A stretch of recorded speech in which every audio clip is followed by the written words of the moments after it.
problem din ga uban sanyi, ga shi ni ko riga sanyi ma ban dauko ba.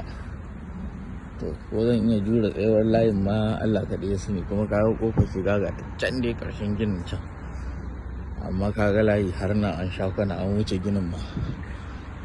Kowa sa rai yake nan ya samu ruwa da zai sha da iyalinsa, ya dan sai ɗan shinkafa ko ɗan sabulun wanki. To wallahi tallahi Najeriya ku daina ɗaukan abin nan da wasa. Nan fa Amerika ake gaya maka ana wannan dubu. To kuma ya kake zaton haka zai faru a Najeriya? To wallahi dai mutane su dauki abin nan da muhimmanci, kowa ya kokarin yadda zai kare kansa, musamman shugabanninmu da ba su da kishi, ba ruwansu. Sai an yi mutane mutuwa za su ta yi a banza a rufi. Wannan Sam's Club ne kawai kayan abinci suke sayarwa, irin wholesale din na komai buhu-buhu ake sayarwa da katan-katan. Ruwa ne, taliya ce, komai za ka siya sai dai ka sai katan ɗinsa.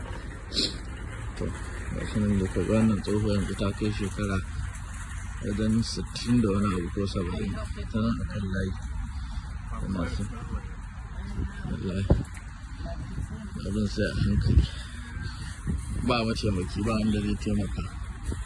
Ya'ya ba sa tausayin iyayensu, ba ruwan kowa, suna can suna harkokinsu, ko su ma suna ta kansu yanzu tun da abin ya zama kowa yanzu ta kansu yake.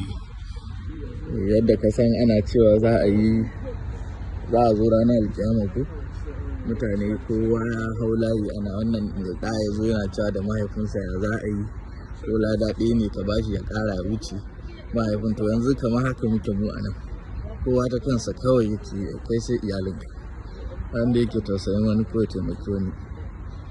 Allah dai ya samu cika da imani da kyautata ƙarshen mu. Amma dai mutane su abin coronavirus nan da muhimmanci sosai.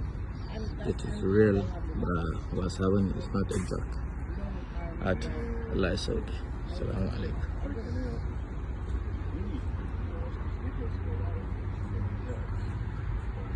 We might have to switch to something else.